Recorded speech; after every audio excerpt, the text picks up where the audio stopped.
Welcome to the Big World Made Small podcast for the adventure traveler. I'm thrilled you're here. My name is Jason Elkins, and in addition to being your host, I'm also a former U.S. Army paratrooper, third-generation commercial hot air balloon pilot, paramotor pilot, ex-Montana fly fishing guide, advanced open water scuba diver, and a full-time nomad that's visited more than 30 countries on 6 continents. As a seasoned adventure travel expert with a passion for creating and sharing meaningful experiences, I'm on a quest to impact the lives of adventure travelers, the tour operators they rely on, and the communities that host them. Every week, I bring you exclusive interviews with fascinating adventure tourism experts who have agreed to share their personal stories, favorite destinations, and some invaluable travel insights they've picked up along the way. We'll enjoy a casual conversation, create some connections, and likely share some laughs. It's my hope that by the end of each episode, this big world will feel just a bit smaller. Let's get started, shall we? Welcome back, everybody, to another episode of the Big World Made Small podcast for the adventure traveler. Today, we've got a special treat. We've got Sagar Pandey. He's the founder and CEO of the Himalayan Glacier Adventure and Travel Company. He's, I believe, Sagar, you're in Nepal right now, right? Yeah. I'm in Kathmandu, Nepal. Yes, in the land of Himalayas, Mount Everest. Very, very cool. Super excited to have you on the show. You're the I've interviewed and I've spoken with some people kind of close to you in India and stuff, but nobody from Nepal. And I'm super fascinated by your region, and we're going to go into that quite a bit. But I also really kind of want our listeners to get to know you and hear your story. Welcome. I'm so happy you're here. Yeah, but Jason, thanks for having me, and it's a great opportunity to be on your show, right? And I think it's a very beginning. I was just sourcing things because I do like the research, and actually I was looking for the marketing company, and then I saw your titles, big, and then I jumped in and I looked at, and then that's how I put the emails on your website. So yeah, I born and raised here in Nepal, and in the mountain regions is the 8 highest mountains that belongs to Nepal, and I came from the Gorkha, because obviously most of the British people, they know about the Gorkhas because it's the historical wars, right? And in my childhood, the trekking is our way of life at time, right? An hour and a half from home, go to the schools, send down to the hills.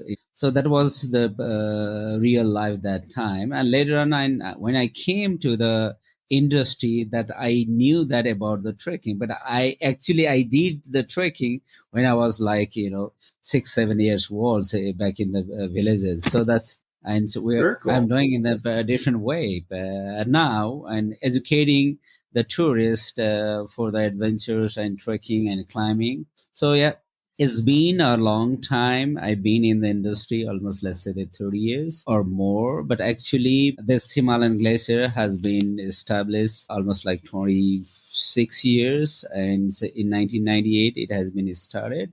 And myself, I'm a science student. I graduated in geology. And then I ended up in the adventure, work, adventure business. And I'm fascinating once I came on this job. And every time you met the different people's different backgrounds, and different professions and different history. And also it's give you the opportunity to travel you within the country itself and or abroad. So yeah, that's how I came to the industry. Very, very cool. You've got quite a story, and I've already got quite a few questions because I'm fascinated by several things. One, I want to touch on, because you mentioned Gurkha, and you the British people know the Gurkhas. Maybe some of our listeners don't. I know a little bit.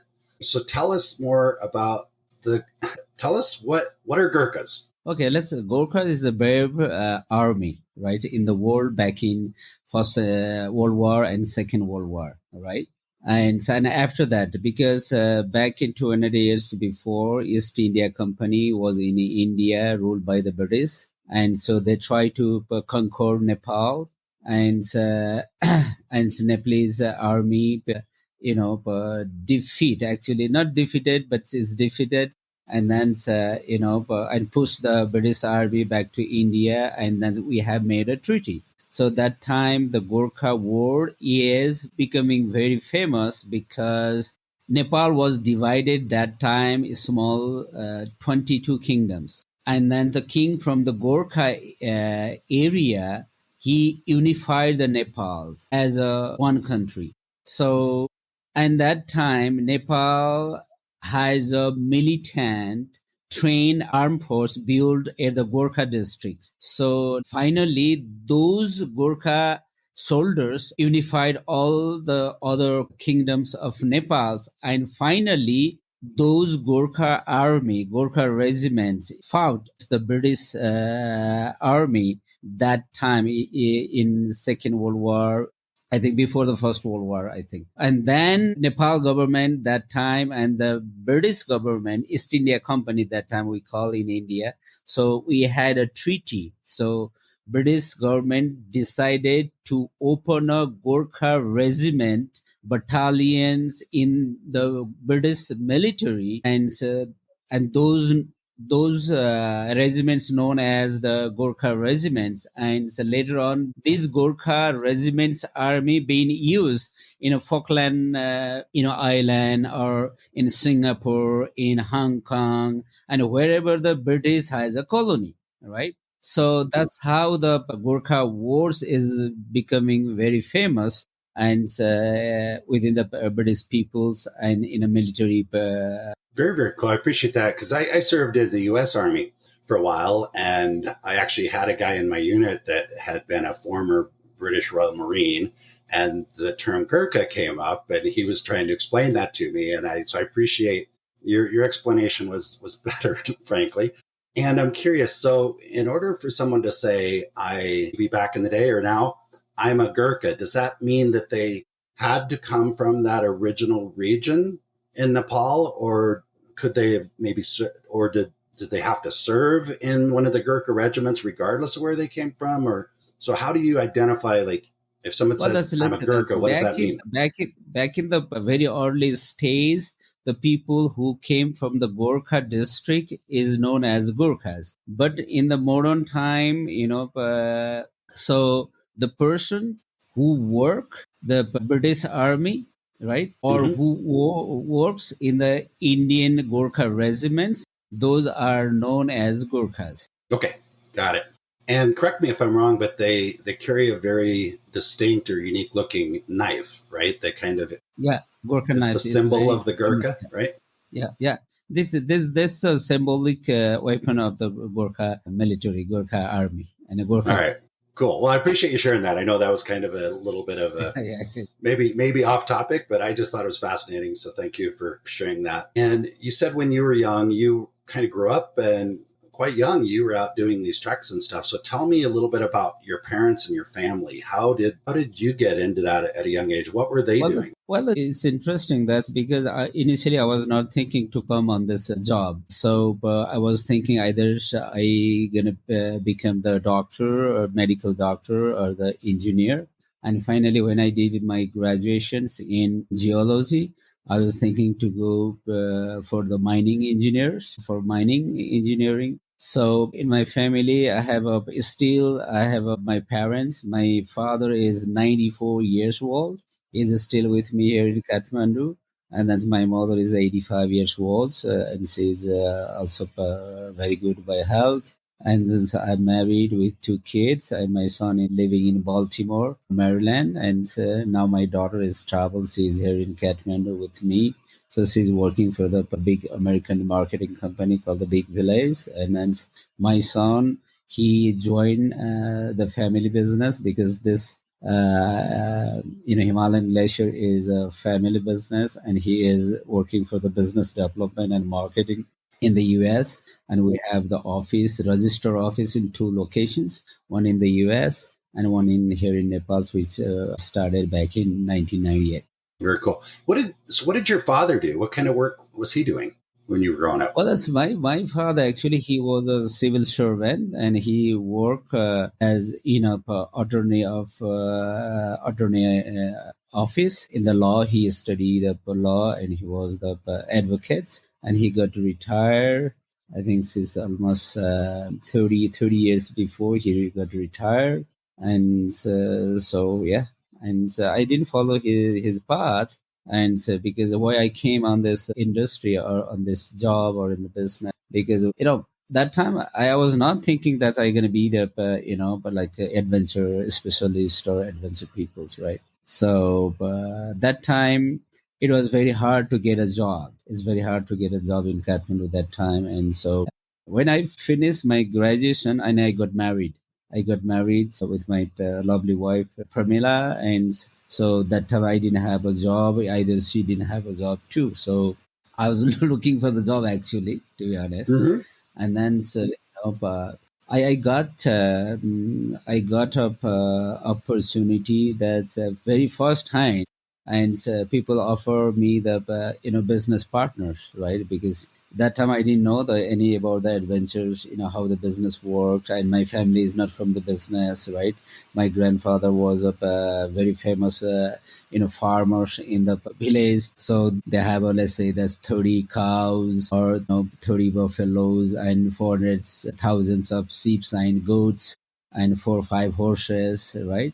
Hmm. So and I think in my family I'm the first generation in the business. And then I was looking for the job, and I got, hey, there was one trekking company, and one of my relatives was running, and they were not running pretty well. And I used to go there, and instead of working as an employee, I say that, okay, I want to invest and I know work. So that's I want to become the boss, and I want to learn by myself, how business works in the adventure. But that time it was very hard. The people speaking English, but I had a background of the science. I know all our syllables was in English. We need to study in English, speak in English. So that's why my English was not that bad. But again, to match the pronunciation with the British peoples and American peoples, I was pretty quite comfortable to understand the American and Canadian voice as well as the Australian. But some points British accents is very hard to understand me that time, and later on I used to all this, and now I can say that if I speak someone with someone, I can tell the nationality. Okay, you are from Italy or from Russia or from Israel or from Australia or from US or from Wales, kind of thing. So and that's how I started my adventure career. And then I started to go to the professional trekking as well, so in guiding things. And then and the reason that I put the name of the Himalayan Glacier is, as I know that, because I study the geology, and I know there are very few major glaciers in the world. One is the polar glaciers, is the biggest glacier in the world, and second, the largest and longest, and glaciers might be falls in the Himalayas, is the highest, longest range of the snow mountain in the world. So that's why, and I am from the Himalaya, it's better to put the Himalayan glacier. That's how the name that I put myself. Yeah. And you have seen the logo with the peaks and different colors. That also I designed by myself, because that time I didn't have a money to hire the designer to design my logo, right? Hmm.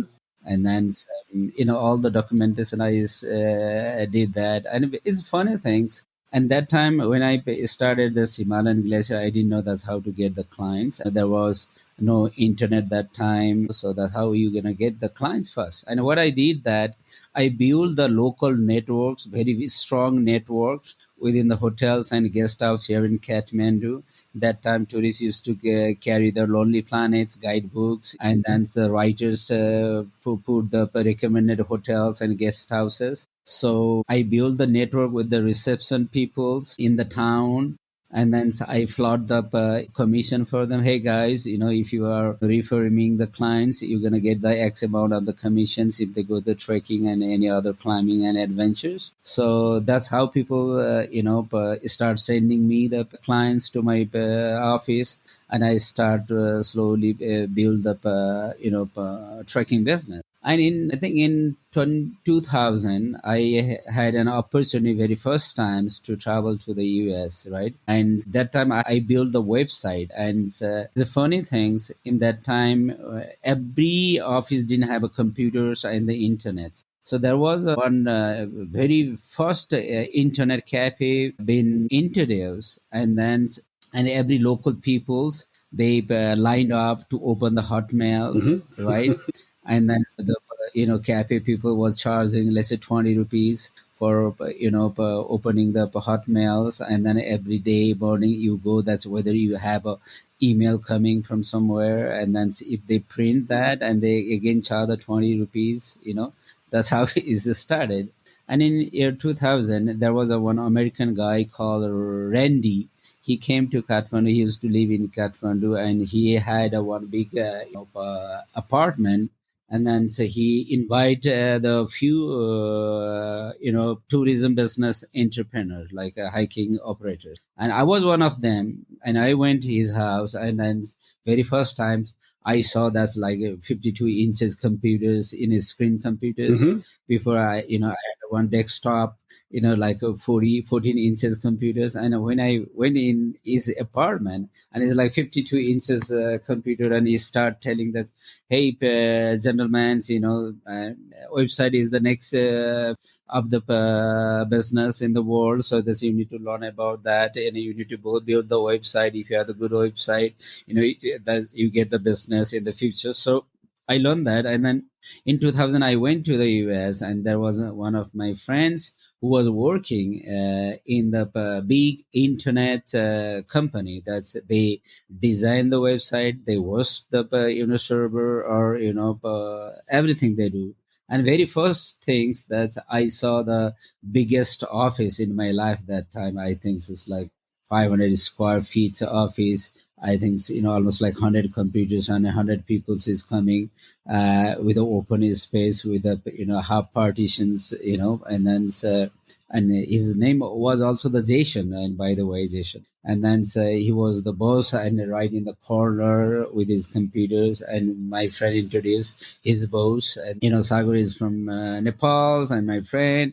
So that's he has a trekking company, and so but he has a website. And then I when he browsed my website, and then it's just like a Tika, in a big screen. He has a 52 inches computer as well, and a small website that's been shown. And I stayed there almost like 15 days, and I learned that's how website works, and I need to focus that.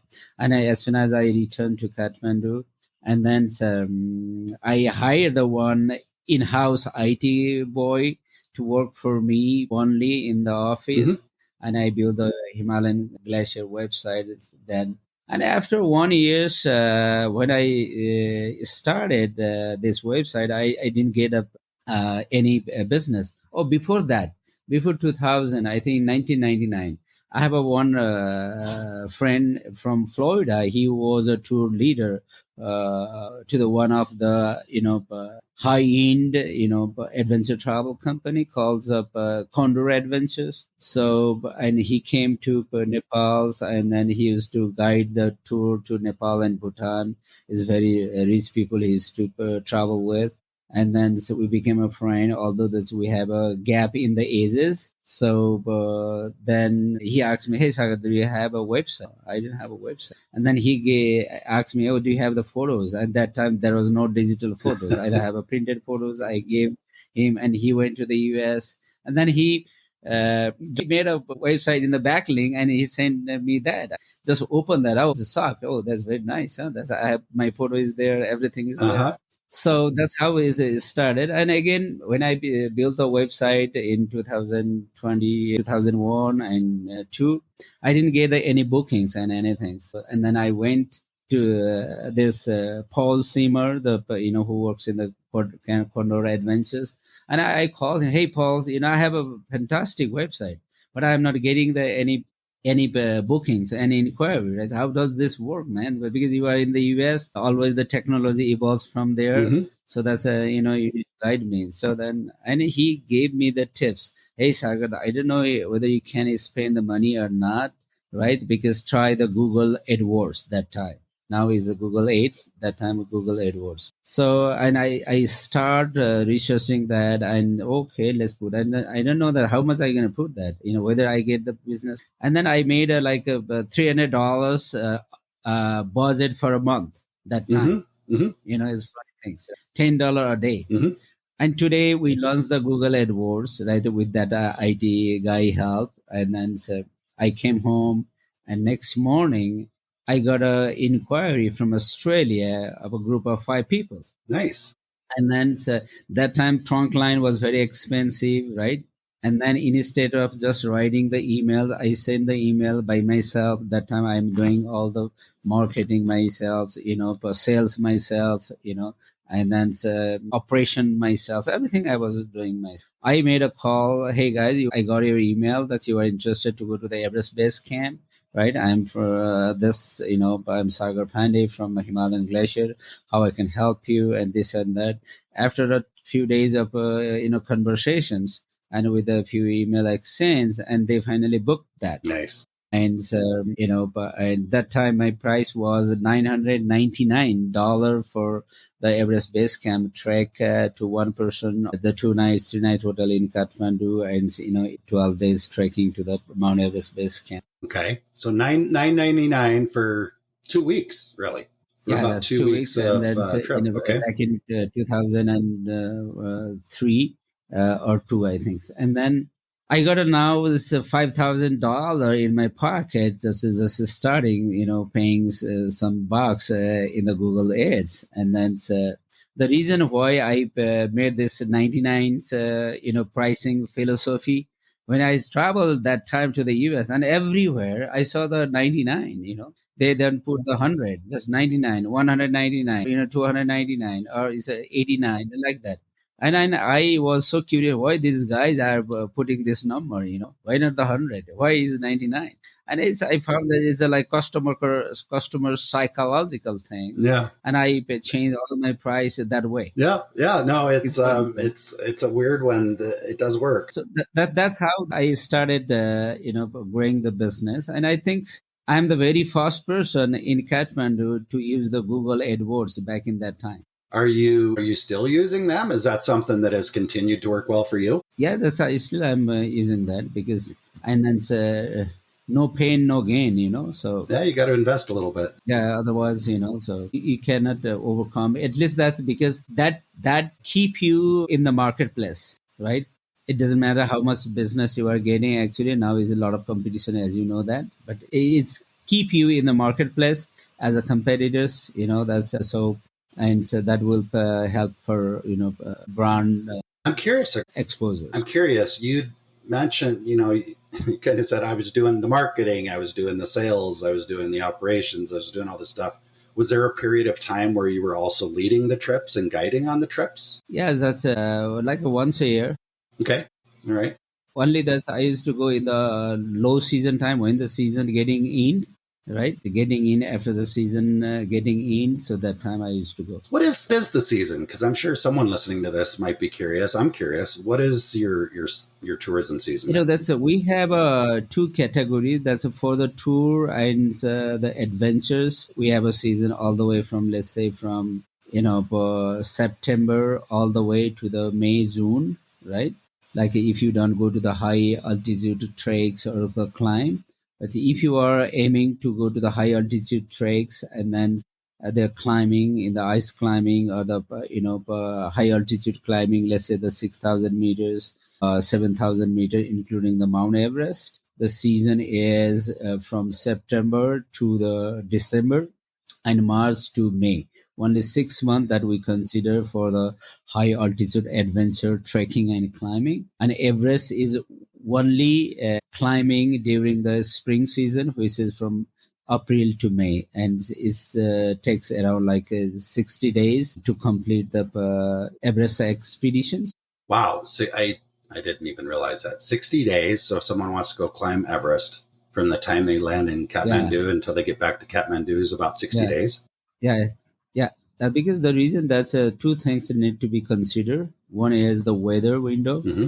and another is you need to be acclimatized to the altitude, because Everest Base Camp itself supply the 50% less oxygen than in the sea level. So that's your human body need to be acclimated on that altitudes to handle the less volume of oxygens for the complete metabolism of the human body. Right. Okay.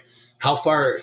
So if someone's at base camp and they're acclimated, they're ready to go, and the weather cooperates, how long does it take to get from base camp to the summit and back? Well, that's because we have a record holders that the fastest climbers, even people did in 20 hours, right? Okay. That's from the base camp to the top of the Mount Everest. So that's for the record holder. But in general, I think we have 4 camps. So how this climb will be handled? That means okay, you are in the base camp.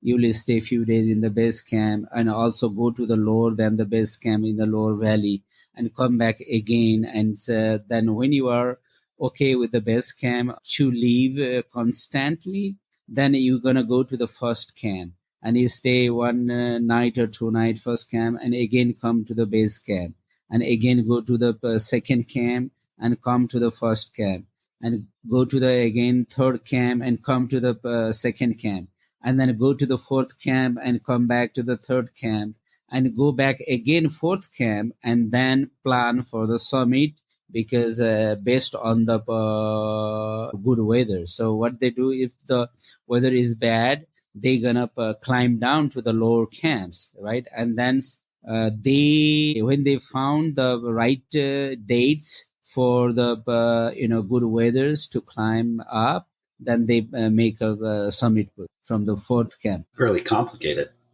I mean, I knew it was hard physically to do it, but that's Well, that's definitely hard. Yes, yeah. So there are.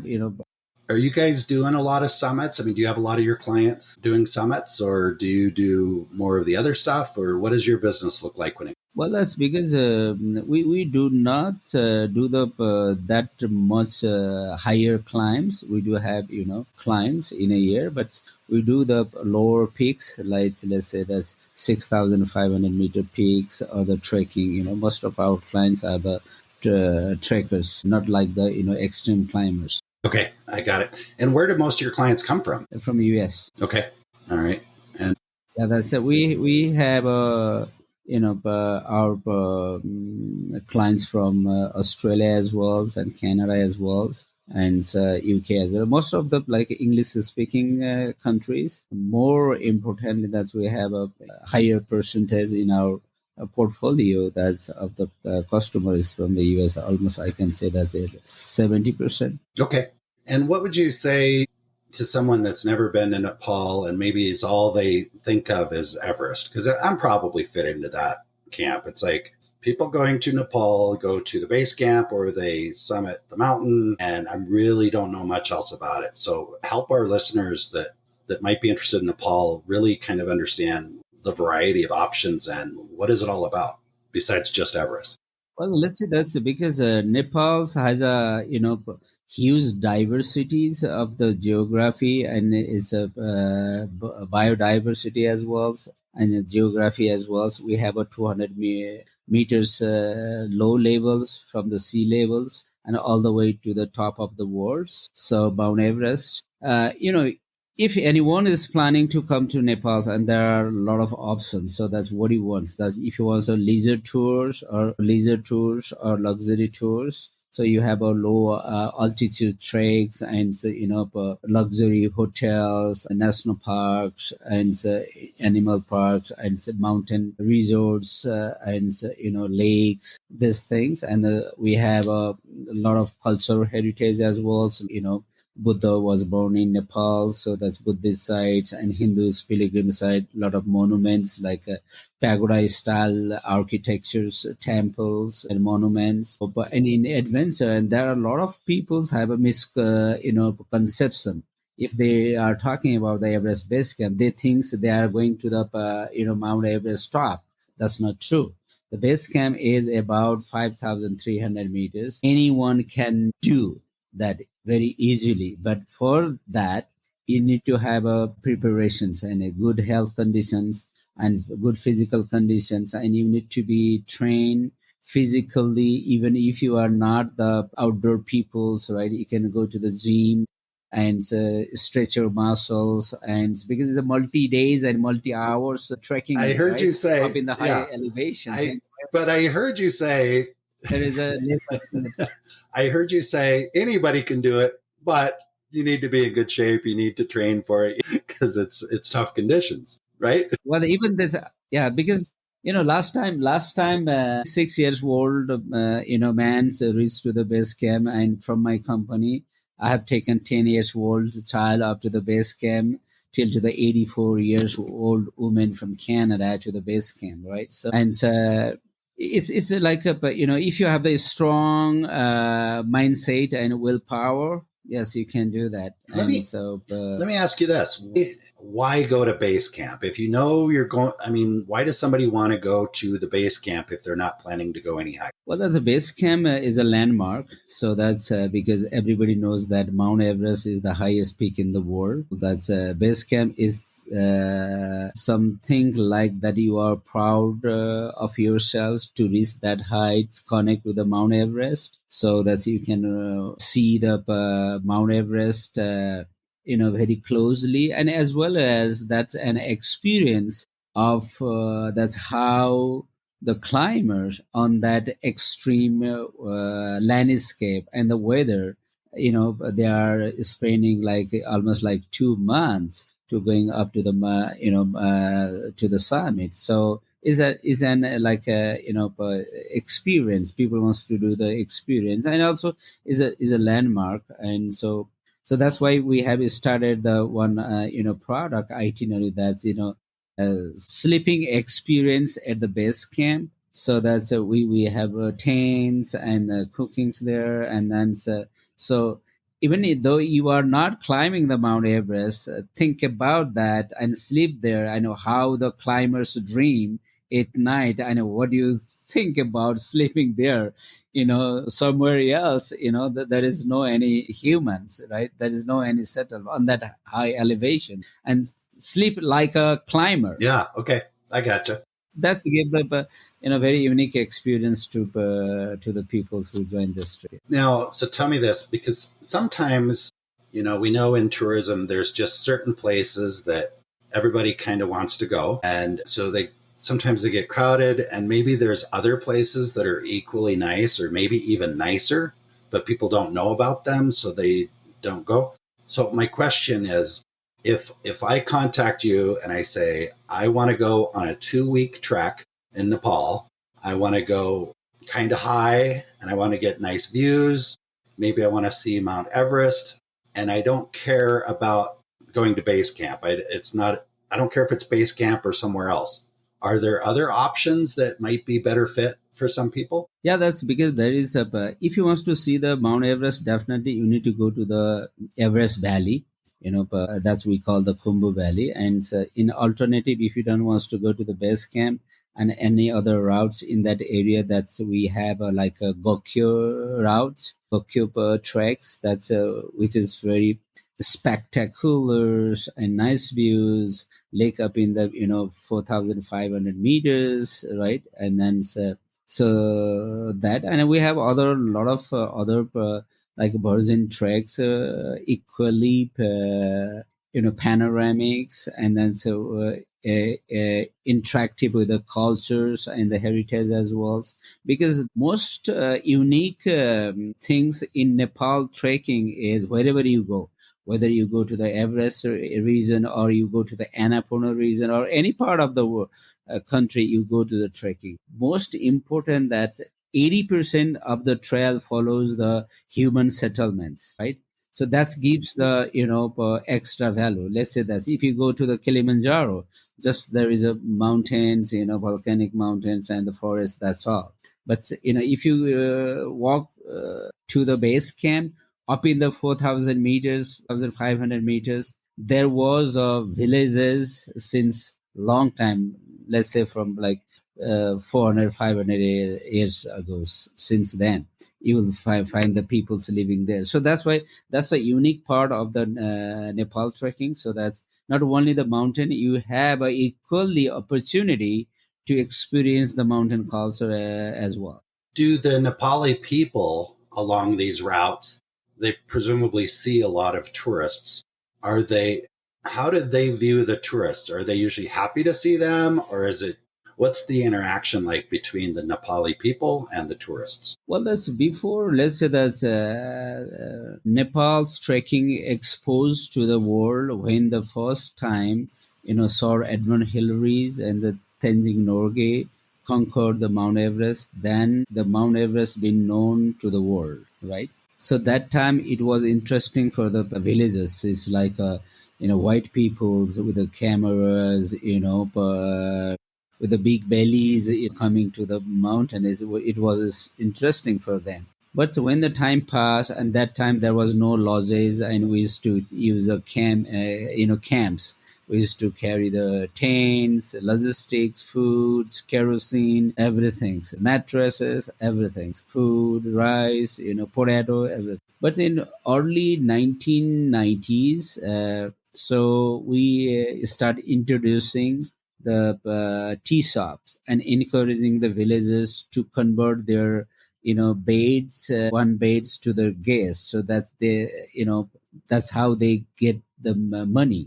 They can make money. So that's before, and after that, and trekking, tourism is start sustainable and responsible, because when they are making money from the tourists, and they are responsible to protect the forest, they are responsible to practice the sustainable tourism practices, and they become more responsible to preserve the wildlife, forest, natural resources, and then their life is becoming more easier. So now they are happier as much as tourists goes. Okay.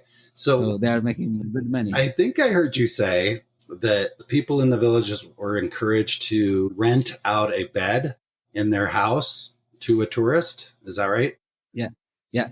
Okay. So just a bed in the house, like a room, or are they sleeping with the family? What is that? What is that like? Well, that's a no, but because they say that they have a, let's say if they have a 2 3 rooms, they rent out the one rooms for the guest, and then so two beds, and then they start cooking the local foods and feeding them. They're getting the money, and so that's how the lodges started in the mountain, and now in the Everest region. So that's they are every year they are adding the more facility now, hot shower, right? Western toilets, Okay. and then even that you can expect the pizza, burger, like, and then the Starbucks coffee. Come on. Jeez.